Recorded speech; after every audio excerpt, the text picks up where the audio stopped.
तो यहाँ पर क्या करना है मुझे, वैल्यूज वेलोसिटी एंड टाइम का यूज किया जाता है। यहाँ पर एक्स एंड वाई नाम दिया गया और यहाँ वेलोसिटी एंड टाइम नाम दे दिया गया।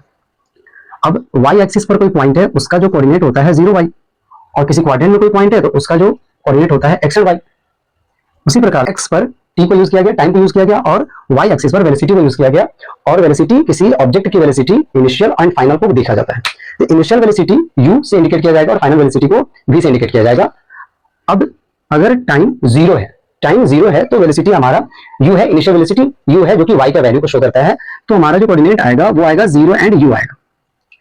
आफ्टर टी टाइम, कुछ समय के बाद हमारा टाइम चेंज होने से वेलोसिटी में भी चेंजेस आ जाते हैं, तो उसका जो कोऑर्डिनेट बनेगा t एंड v, ये हुआ।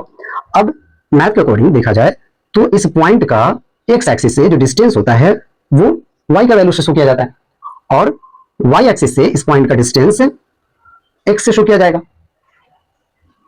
जब इस पॉइंट को ज्वाइन कर दिया जाए तो ये वेलोसिटी टाइम ग्राफ का कहलाता है स्लोप। अब यहां से ग्राफ के अकॉर्डिंग इसको मिलाया जाए इस लाइन को, तो यहां से यहां तक का जो डिस्टेंस होगा इस पॉइंट से x एक्सिस का जो डिस्टेंस होगा वो कहलाएगा v। क्यों? क्योंकि अभी इसके अकॉर्डिंग देखा गया कि x एक्सिस से किसी पॉइंट का डिस्टेंस को y से इंडिकेट करते हैं, और उस पॉइंट का y एक्सिस से डिस्टेंस x का वैल्यू होता है।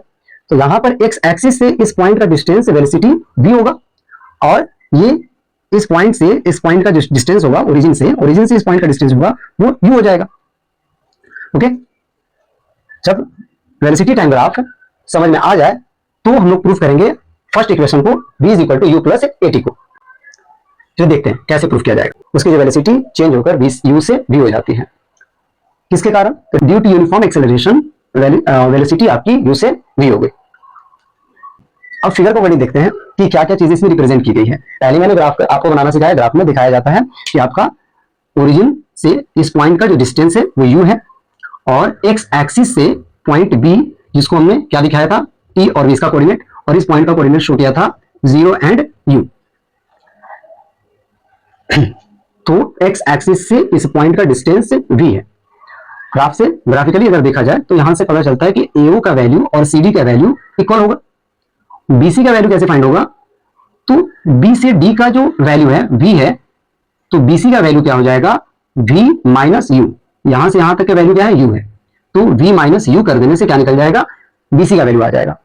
तो फिगर के अकॉर्डिंग क्या क्या बातें लिख दी गई? इनिशियल वेलोसिटी AO u है, final velocity v, time OD = t।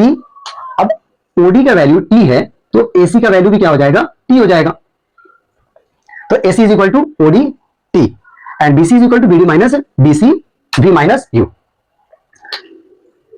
AB is the slope of velocity time graph. AB जो हुआ ये क्या है? वेलोसिटी टाइम ग्राफ का स्लोप है। प्रूफ क्या करना है? v = u + at, और slope of velocity time graph give us acceleration.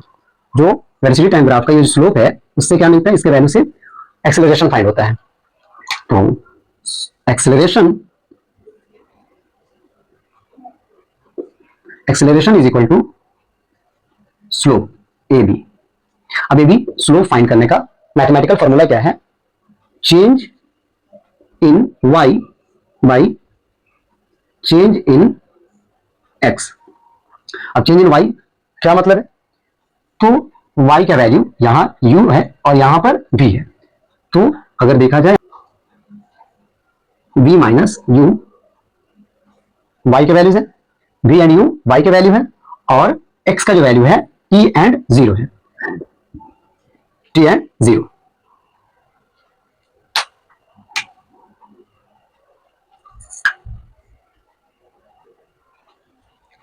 और एक्सीलरेशन क्या है हमारा? a